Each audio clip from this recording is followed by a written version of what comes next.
El aire acondicionado del penthouse en Santa Fe, Ciudad de México, era tan gélido como el silencio entre Catarina y su abuelo. La arquitecta de 30 años observaba, desde el cristal polarizado, la bruma matutina que devoraba el valle de la metrópolis, un espejo de su alma, ambiciosa, exitosa y peligrosamente vacía. Su abuelo, Antonio, un titán de la construcción en concreto y acero, yacía en una cama de la clínica de especialidades en Interlomas, rodeado por la frialdad de monitores que marcaban el final de 88 años de existencia y 50 de un mutismo autoimpuesto. La tragedia no residía en la muerte inminente, sino en el peso asfixiante de un secreto que se había convertido en el cimiento roto de la fortuna familiar. Catarina, en su impoluta blusa de seda blanca, sentía una punzada de culpa profesional. Una estructura bien diseñada no debería colapsar por un hueco en sus bases. En ese instante, su madre, Alice, intentaba hablar de los trámites de la herencia y las cláusulas testamentarias, buscando mantener la compostura y la imagen de familia ejemplar de las Lomas, ajena a la tormenta que se gestaba en el lecho de muerte de su padre. Antonio, con un último y casi imperceptible esfuerzo, cerró la mano huesuda sobre la de su nieta, transmitiendo un calor que contrastaba con la temperatura artificial del hospital. Sus ojos, antes velados por décadas de arrepentimiento, se abrieron con una claridad brutal, fijándose en los de Catarina. Con la voz raspada por el tiempo y el dolor, un susurro que no era más que una exhalación de agonía contenida, articuló una frase que resonó en el cráneo de la joven como una sentencia ineludible: «Antes de que tu alma se aquietara». Luego, con la misma fuerza residual, deslizó un objeto diminuto y helado en la palma de Catarina. Un antiguo broche de ámbar mexicano que contenía una flor seca y diminuta. El aliento de Antonio se fue con la última sílaba, y el pitido plano del monitor rompió el silencio con una urgencia que heló la sangre de Alice. El secreto ya no era solo de él, era de ella, una arquitecta que ahora debía excavar en los cimientos de su propia vida, para aquellos que observan desde su propia bruma, preguntándose si el silencio que cargan también esconde una verdad vital. Tomen un momento para suscribirse y comentar desde qué rincón de nuestro México o del mundo nos acompañan, pues esta búsqueda apenas comienza, y quizás la verdad que la salvó a ella pueda encontrarlos a ustedes. El vacío dejado por Antonio se hizo físico en el apartamento de facto de Catarina, un santuario de concreto pulido y minimalismo de vanguardia en la colonia Polanco. Ella era la arquitecta estrella, la que diseñaba complejos corporativos eficientes y sin alma, un reflejo directo de la vida que había heredado, precisa, controlada y terriblemente temerosa de cualquier irracionalidad. Sus proyectos eran su coraza. Cada línea recta en un plano era una negación del caos emocional que presenció en el silencio de su abuelo. Catarina había crecido bajo el peso de una riqueza que nunca se sintió merecida, sino impuesta, una cadena de oro fino que ataba su cuello. Su gran fracaso no era profesional, sino humano, la incapacidad de sentir profundamente sin antes calcular el riesgo, una lección aprendida observando el mutismo del hombre que más admiraba por su capacidad de construir imperios, pero al que más temía por su capacidad de callar su propia vida. El broche, ahora, era el único objeto que poseía peso real en su vida. Lo sostenía a la luz fría de su escritorio de cristal, sintiendo la dureza del metal contrapuesta a la fragilidad de la flor preservada en la resina dorada. El emblema perfecto del corazón dividido de Antonio, el metal frío del éxito, y la flor muerta de un amor sacrificado en el altar del qué dirán. Recordó las pocas veces que su abuelo, en su taller en la del Valle, se había quedado mirando un punto invisible en la pared, un fantasma que ahora ella tenía que exorcizar. Había un vacío existencial en su éxito, una profunda necesidad de encontrar el porqué del sufrimiento de Antonio para poder entender el para qué de su propia y vacía existencia. La búsqueda comenzó de forma lógica y estructurada, como solo Catarina sabría hacerlo, rastreando la historia oficial de su abuelo en los archivos de la constructora. Pero el pasado de Antonio era tan pulcro y desinfectado como su historial médico. Una tarde, revisando documentos antiguos, se topó con una anomalía. Los proyectos arquitectónicos iniciales de Antonio, de principios de los años 70, habían desaparecido de los registros corporativos. No había evidencia, solo un salto abrupto en la cronología de su trabajo, como si su carrera no hubiera comenzado con cimientos, sino con el techo. Esta primera pieza faltante, un hueco documental de 50 años, levantó una sospecha punzante de que la narrativa familiar que se contaba en las cenas de gala era una mentira construida con esmero, ladrillo a ladrillo. Alice, su madre, percibió la investigación de Catarina con una rigidez defensiva que la asemejaba a una estatua de mármol. Su miedo no era por la verdad en sí, sino por la deshonra y la pérdida de la impecable imagen social que habían mantenido a costa de la felicidad y la verdad. Una tarde, en el lobby del corporativo, Alice la interceptó, advirtiéndole con una voz baja y tensa que era mejor dejar el pasado donde estaba, que el legado de Antonio era su fortuna y no sus fantasmas. La dependencia emocional de Alice de la fachada familiar era palpable y su negación servía como un potente antagonismo institucional, reforzando en Catarina la urgencia de su misión. El secreto de Antonio era un silencio corruptor que amenazaba con sepultar el futuro de toda la familia. Oculto no en un lugar obvio, sino en el rincón más inverosímil para una arquitecta de rascacielos. La vieja caja de herramientas oxidada de su abuelo, la única cosa que no había tirado de su taller. Dentro, bajo una capa de polvo y virutas de metal, encontró el cuaderno de esbozos con capa de cuero. Era un objeto cálido y vivido, con un tacto muy diferente al mármol y al acero de su casa. Sus primeras páginas revelaban bocetos no de edificios funcionales, sino de plazas coloniales, fachadas barrocas y retratos a carboncillo, y entre ellos una caligrafía femenina, elegante y apasionada, diferente a la de su abuelo, que firmaba al pie de un poema corto, Lorena. Al leer las primeras líneas de esa caligrafía ajena, Catarina sintió un estremecimiento visceral, como si la hubieran conectado a tierra. Era como si hubiese abierto una puerta a una habitación sellada de la que emanaba un calor desconocido. El cuaderno era un archivo íntimo de un amor prohibido, un diario de una vida doble que Antonio había mantenido oculta por miedo. Los pocos bocetos de arquitectura que sí estaban en el cuaderno no eran de la CDMX, sino de un estilo colonial puro y vibrante, con talavera y hierro forjado, y en una de las esquinas una dirección escrita con prisa, como un código secreto que solo ahora revelaba su significado.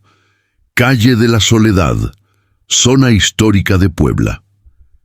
Esta ciudad histórica, tan diferente de la aséptica y gris CDMX, se convirtió en el destino y la obsesión de Catarina.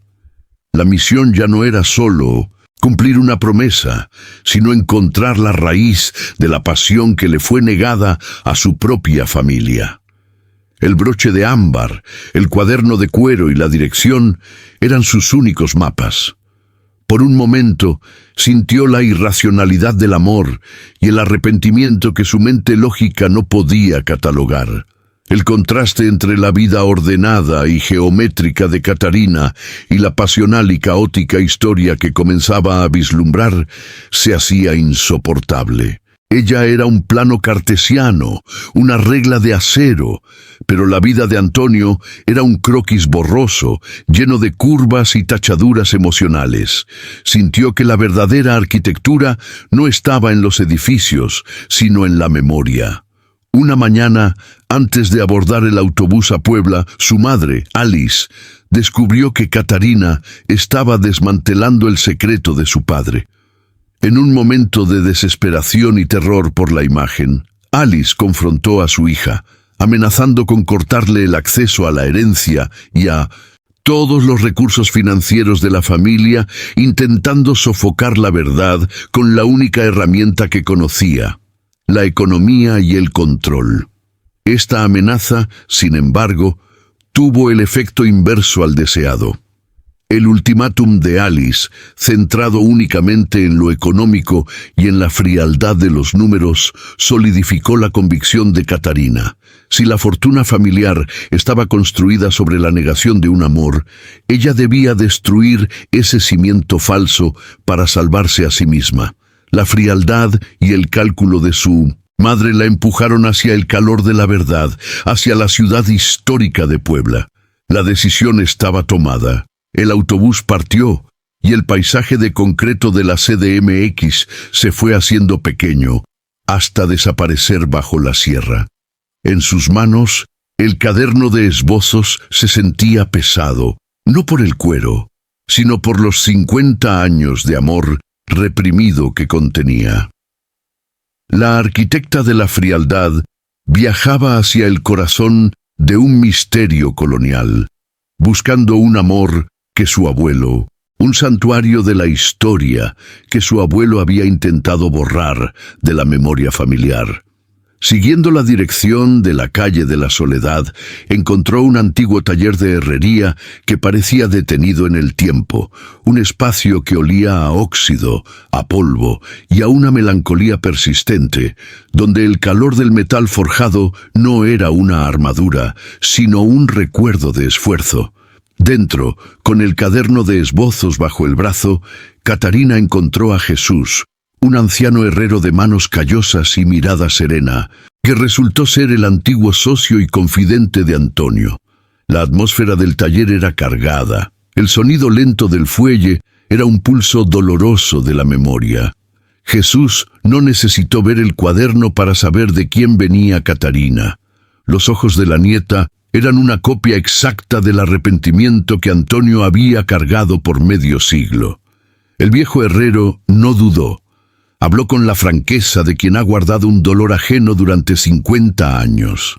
Antonio no había viajado por trabajo, sino que había huido por la presión social y familiar, eligiendo la seguridad financiera y el apellido en Polanco sobre la pasión, la imagen sobre el amor verdadero. La voz de Jesús se quebró al recordar a Lorena, una joven de alma vibrante y fe ciega en la promesa de una vida simple que amaba hacer y regalar camotes poblanos a Antonio. Al ser abandonada, cayó en una tristeza que la consumió. Se fue poco tiempo después, llevándose consigo el proyecto de una vida auténtica y libre de juicios. En ese momento de confrontación y revelación, Jesús, un hombre humilde, rompió en un llanto genuino y desinhibido. Las lágrimas eran una prueba más elocuente que cualquier documento. La cámara se detuvo en el rostro de Catarina, donde el dolor ajeno se fusionó con el propio. Ella, la arquitecta de la lógica, no podía procesar la irracionalidad de ese amor perdido, la forma en que el orgullo había destruido a dos personas. Rompió en un llanto profundo, no solo por su abuelo, sino por su propia vida de elecciones pragmáticas que reflejaban el error de Antonio, sacrificar el alma por la estructura perfecta. El lugar donde Antonio y Lorena se encontraban. La luz del sol se filtraba por las grietas del techo, iluminando el polvo en el aire como partículas de un pasado suspendido. Catarina abrió el cuaderno de esbozos por última vez, buscando la respuesta a la frase susurrada por Antonio. En la última y página sin un esbozo, solo palabras, encontró la caligrafía de Lorena dirigida a Antonio, escrita en el día de su partida. Lorena no lo culpaba. Ella sabía que él la dejaría, pero no por falta de amor, sino por miedo al juicio del mundo de la Ciudad de México. La carta terminaba: «Antes de que tu alma se aquietara y la culpa te devorara, debes saber, sí me amaste, Antonio, y te perdono. Vive, pero no con mi peso, sino con la verdad de lo que fuimos». El clímax no fue una revelación factual, sino una transferencia de la carga. Antonio pasó 50 años castigándose por haber elegido la fortuna, y Catarina había heredado ese miedo a amar profundamente. Su vida era un eco del castigo autoimpuesto por su abuelo. Catarina se levantó y gritó el nombre de su abuelo en el silencio del taller, un acto de ruptura con el pasado.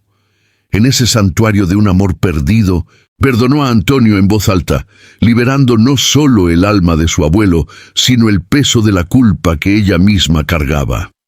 El broche de ámbar, que hasta entonces se había sentido frío y pesado en su mano, se sintió ligero por primera vez, cálido. Ese perdón fue la bisagra de su transformación. La arquitecta que diseñaba estructuras inamovibles se dio cuenta de que su propia vida era una cárcel de control forjada con los miedos de otros. La elección era clara: seguir el legado vacío de su abuelo, el dinero y el silencio, o abrazar la pasión de Lorena, la verdad y la vulnerabilidad. La resistencia interna de Catarina, la arquitecta de la lógica y los números, se desmoronó por completo. El taller se convirtió en su altar de la verdad, y la culpa, el verdadero antagonista de la historia, se disolvió como la neblina al amanecer. Su misión ya no era cumplir una promesa, sino romper una maldición familiar. El ciclo de la represión emocional, que había priorizado la métrica sobre el afecto, había terminado en la calle de la soledad, de la forma más ruidosa y sincera. Catarina regresó a la Ciudad de México, pero no a su penthouse con alma de cristal, sino a las oficinas de su firma en Paseo de la Reforma para un único propósito: renunciar. Con una paz desconocida en su rostro, que no era frialdad, sino resolución genuina, presentó su dimisión, rechazando la silla del consejo que su madre le había guardado. La herencia financiera de Antonio se convirtió para ella en un catalizador para el bien, no en una cadena que la atara a un estilo de vida que ya odiaba. Con los recursos heredados, en lugar de construir otro rascacielos sin alma, Catarina abrió su propio atelier de diseño y restauración en la colonia Roma, abrazando la estética de la imperfección y la calidez que Lorena le había legado a través de los bocetos. Su primer proyecto fue la restauración de una antigua vecindad en Puebla, financiado en memoria del amor simple que su abuelo había negado. Ella, que despreciaba el riesgo y la vulnerabilidad, abrazó un comienzo incierto, pero auténtico, probando que el personaje no era más la arquitecta de la lógica, sino la guardiana de la pasión heredada. Alice, al visitar a su hija en su nuevo y modesto espacio, no la reconoció. La rigidez se había desvanecido, el orgullo ya no era su armadura. No había desafío en la mirada de Catarina, sino una paz genuina que Alice envidiaba. En el estudio, rodeada de planos doblados a mano y el caderno de pinturas, esbozos sobre la mesa, Alice por fin se permitió sentir el dolor, no solo el miedo a la pérdida de la imagen social. Por primera vez en años, madre e hija compartieron una lágrima sin miedo al juicio, y Alice, con una suavidad inesperada, sonrió, reconociendo la belleza de la verdad en el rostro iluminado de su hija. El broche de ámbar, ahora, no era un recuerdo de la traición, sino un emblema de la coraje. Al final de la jornada, mirando el caos creativo de su atelier, susurró: «Al aire, Usted no es lo que hizo, es lo que todavía puede hacer. Esta historia es una prueba de que el mayor legado que alguien puede dejar no es lo que se construye, sino la valentía de amar sin miedo al qué dirán. Si esta historia te ha inspirado a buscar tu propia verdad y a quebrar patrones familiares, suscríbete y comparte con quien necesite un recomienzo corajoso y sincero. Sé parte de este viaje. Suscríbete al canal para no perderte las próximas historias que te harán pensar y sentir.